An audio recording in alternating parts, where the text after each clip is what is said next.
गुरुकुल महाविद्यालय सिकंदराबाद में एक नए भवन का शिलान्यास योग गुरु स्वामी कर्मवीर जी महाराज और जिला विद्यालय निरीक्षक डॉक्टर धर्मवीर सिंह, ओमवीर सिंह भाटी एडवोकेट अध्यक्ष, मास्टर आज़ाद सिंह भाटी प्रबंधक की कर कमलों के द्वारा किया गया। गुरुकुल महाविद्यालय सिकंदराबाद जो कि मंडी श्यामनगर में स्थित है, यह एक संस्कृत प्राचीन महाविद्यालय है। आज ये गुरुकुल महाविद्यालय सिकंदराबाद जो कि मंडी श्यामनगर में है, इसके एक भवन की आधारशिला रखी गई है। तो कितनी लागत से है और ये कब तक पूरा हो जाएगा? देखिए, ये गुरुकुल महाविद्यालय सिकंदराबाद ये मंडी श्यामनगर में है और ये लगभग 100 वर्ष से भी पुराना विद्यालय है, जिसमें कक्षा 6 से 12 तक के बच्चे संस्कृत का अध्ययन करते हैं। तो इसमें उत्तर प्रदेश सरकार द्वारा वर्तमान में एक बड़ी महत्वाकांक्षी योजना चलाई जा रही, प्रोजेक्ट अलंकार। इस योजना के अंतर्गत इसका जीर्णोद्धार किया जाएगा और इसमें लगभग 50 लाख रुपए की लागत से ये भवन का निर्माण होगा, जिसमें से 5% की धनराशि यहाँ की मैनेजमेंट के द्वारा दी गई है और 95% की धनराशि सरकार के द्वारा वहन की जा रही है। धनराशि प्राप्त हो गई तो निर्माण कार्य आज स्वामी जी थे, उन्होंने इसका शिलान्यास किया है। कब तक कार्य पूरा हो जाएगा? इसका कार्य संभावित है कि 6 से 8 महीना में पूर्ण हो जाएगा। एक बड़ा हर्ष का विषय है, आज ये महाविद्यालय जो गुरुकुल सिकंदराबाद है, इसकी एक भवन की आधारशिला रखी गई है। क्या कहना चाहेंगे?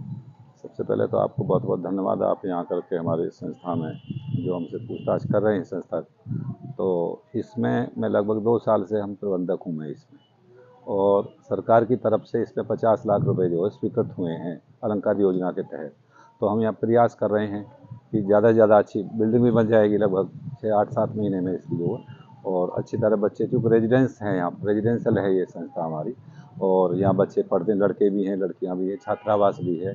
और इससे चूँकि सरकार ने इतना पैसा दिया तो इससे काफ़ी कुछ फ़ायदा होगा। सरकार ने जो किया हम उसका बहुत बहुत धन्यवाद और तारीफ़ भी करते हैं कि कम से कम संस्थाओं की तरफ, गुरुकुल की तरफ और शिक्षा तरफ जो सरकार ध्यान दे रही है।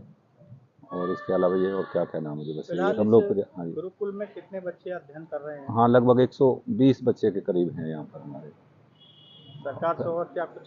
सरकार से तो अपेक्षा, कुछ अध्यापक भी सरकार ने भेजे हैं हमारे यहाँ। 3 अध्यापकों का चयन भी हुआ है और उसमें 2 लड़कियां हैं और एक जो है मेल मेंबर है हमारे, जो 3 अध्यापक भी। और उम्मीद ही करते हैं सरकार से तो और भी अध्यापक यहाँ मिल जाएंगे जल्दी जल्दी। सरकार कोशिश कर रही है, वैसे प्रयासरत है सरकार संस्कृत विद्यालयों की तरफ, विशेषकर जो योगी सरकार है। तो हम यही उम्मीद करते हैं कि भी यहाँ हमारे अध्यापक भी आ जाएँ और 4th क्लास के जो वो भी आ जाएं, और ज़्यादा से ज़्यादा जो बिल्डिंग के लिए तो हम प्रयास रहते हैं, सरकार ने दी, हम भी कोशिश कर रहे हैं अपने माध्यम से, अपने संसाधनों के माध्यम से दान लेकर के ये संस्था चल रही है। वकील साहब, गुरुकुल महाविद्यालय सिकंदराबाद जो कि इस सिकंदराबाद दंतकौर क्षेत्र में इकलौता संस्कृत गुरुकुल रहा है, जिसको पूर्व मंत्री चौधरी तेज सिंह जी ने भी सींचा है, आज इसका जीर्णोद्धार होने वाला है और इसका शिलान्यास भी किया गया है। तो क्या कुछ इसमें आप कहना चाहते हैं? आप भी इसमें अध्यक्ष हैं। ये गुरुकुल बहुत पुराना गुरुकुल है और 1898 में ये स्थापित हुआ।